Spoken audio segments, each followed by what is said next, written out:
ಬಾಗಲಕೋಟೆಯಲ್ಲಿ ನಡೆದ ವಿಧಾನಸಭಾ ಚುನಾವಣೆಯಲ್ಲಿ ಕಾಂಗ್ರೆಸ್ ಗೆಲುವು ಸಾಧಿಸಿದ ಹಿನ್ನೆಲೆಯಲ್ಲಿ ಕಾಂಗ್ರೆಸ್ ಕಾರ್ಯಕರ್ತರು ಇಲ್ಲಿನ ಅಂಬೇಡ್ಕರ್ ವೃತ್ತದಲ್ಲಿ ವಿಜಯೋತ್ಸವ ಆಚರಿಸಿದರು.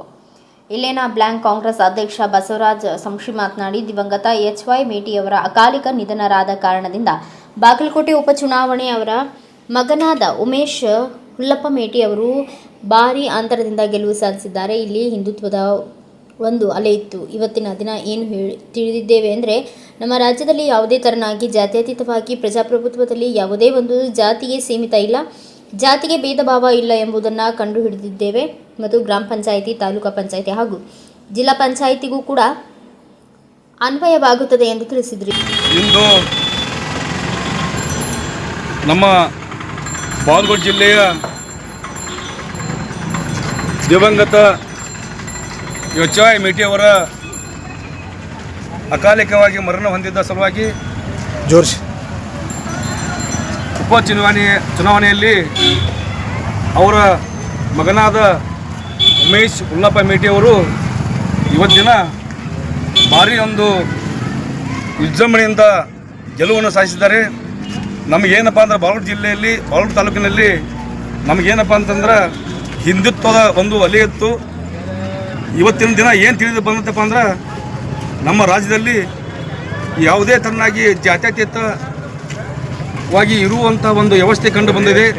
ಪ್ರಜಾಪ್ರಭುತ್ವ ವ್ಯವಸ್ಥೆಯಲ್ಲಿ ಇಲ್ಲಿ ಏನಪ್ಪ ಅಂತಂದ್ರೆ ಯಾವುದೇ ಒಂದು ಜಾತಿ ಸೀಮಿತಿಗೆ ಇಲ್ಲ, ಜಾತಿಗೆ ಭೇದ ಭಾವ ಇಲ್ಲ ಎಂಬುದನ್ನು ನಾವು ಇವತ್ತು ಕಂಡುಕೊಂಡಿದ್ದೇವೆ.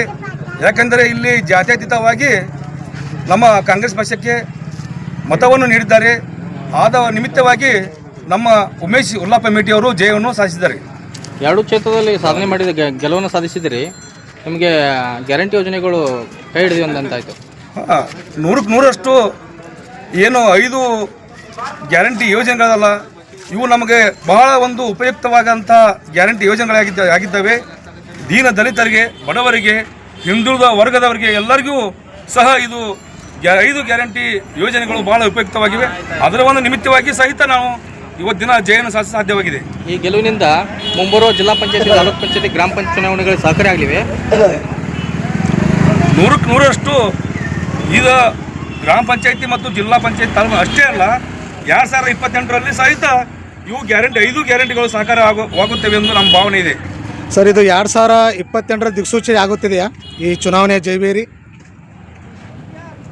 ಈ ಒಂದು ಉದಾಹರಣೆ ನೋಡಿ, ನಮ್ಮ ರಾಜ್ಯದಲ್ಲಿ ದಾವಣಗೆರೆ ಮತ್ತು ಬಾಗಲಕೋಟೆಯ ಉಪಚುನಾವಣೆಯಲ್ಲಿ ವಿಜಯವನ್ನು ಸಾಧಿಸಿದ್ದಾರೆ.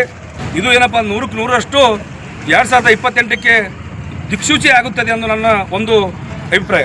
ಹುಲ್ಲಪ್ಪ ಮೇಟಿಯವರು ಸಾರ್ವತ್ರಿಕ ಚುನಾವಣೆಯಲ್ಲಿ ಬಹಳಷ್ಟು ಕಡಿಮೆ ಅಂತರದಲ್ಲಿ ಗೆಲುವು ಸಾಧಿಸಿದರು.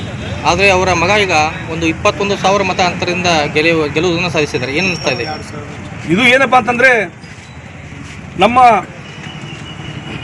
ರಾಜ್ಯದ ಮುಖ್ಯಮಂತ್ರಿಗಳು, ಉಪಮುಖ್ಯಮಂತ್ರಿಗಳು ಮತ್ತು ಮಾಸ್ಟರ್ ಮೈಂಡ್ ಆದಂಥ ಸತೀಶ್ ಜಾರಕಿಹೊಳಿ ಸಾಹೇಬರು ಹಾಗೂ ನಮ್ಮ ಜಿಲ್ಲೆಯ ಉಸ್ತುವಾರಿ ಸಚಿವರಾದಂಥ ಆರ್.ಬಿ. ತಿಮ್ಮಪ್ಪ ಸಾಹೇಬರು ಹಾಗೂ ನಮ್ಮ ಜಿಲ್ಲೆಯಾದಂಥ ಮಾಜಿ ಶಾಸಕರು, ಹಾಲಿ ಶಾಸಕರು ಹಾಗೂ ನಮ್ಮ ಕಾಂಗ್ರೆಸ್ ಪಕ್ಷದ ಮುಖಂಡರು ಜೊತೆಗೆ ಏನಪ್ಪ ಅಂದ್ರೆ ಅಲ್ಲಿ ಬೂತ್ನಲ್ಲಿ ಇರ್ತಕ್ಕಂಥ ನಮಗೆ ಪ್ರತಿಯೊಂದು ಕಾರ್ಯಕ್ರಮದಲ್ಲಿ ಹೇಳಲು ಬಯಸುತ್ತೇನೆ, ಅಲ್ಲಿ ಬೂತ್ ಮಟ್ಟದಲ್ಲಿ ಇರ್ತಕ್ಕಂಥ ಕಾರ್ಯಕರ್ತರೇ ನಮಗೆ ದೇವರು. ಅವರೇ ದೇವರ ಮುಖಾಂತರವಾಗಿ ನಾವು ಇಷ್ಟೊಂದು ಮತವನ್ನು ತಗೊಳ್ಳೋಕೆ ಸಾಧ್ಯವಾಗಿದೆ. ಸರ್, ಈಗ ನಿಮಗೆ ಒಂದು ಆರೋಪ ಇದೆ, ಕಾಂಗ್ರೆಸ್ಸಕ್ಕೆ ಹಣದ ಸುರಿಮಳೆನೇ ಸುರಿದು ಈ ರೀತಿ ಅಧಿಕಾರಿಗೆ ಬಂದಿದ್ದಾರೆ. ಇದೇ ಸಂದರ್ಭದಲ್ಲಿ ಕಾಂಗ್ರೆಸ್ ಪಕ್ಷದ ಮುಖಂಡರಾದ ನಾಗಪ್ಪ ಗಾಣಿಗೇರ್, ಶಿವಪ್ಪ ಅರಕೇರಿ, ಗುರುಸಿದ್ದಪ್ಪ ಸರ್ವಾಡ, ಮಲ್ಲಪ್ಪ ಜಮಖಂಡಿ, ಅಕ್ರಮ್ ಸೌದಾಗರ್, ಶಿಡ್ಲಪ್ಪ ಮಾದರ್, ಶ್ರೀಕಾಂತ್ ಪಾಟೀಲ್ ಸೇರಿದಂತೆ ಅನೇಕರು ಉಪಸ್ಥಿತರಿದ್ದರು. ಬ್ಯೂರೋ ರಿಪೋರ್ಟ್, ಬಸವರಾಜ ಪೂಜಾರಿ, ಭಾರತ ವೈಭವ news, ಕಲಹದಗಿ. Thanks for watching. Read, discuss and debate with editor Dr. Yan Prashant Rao. Wanted reporters in print, digital and visual media for Bharat Vaibhav Daily Newspaper, BV News 5 Channel and BV Fast Web News from all the talukas of Karnataka, Goa and Maharashtra. If interested, send your resume to 9019229369.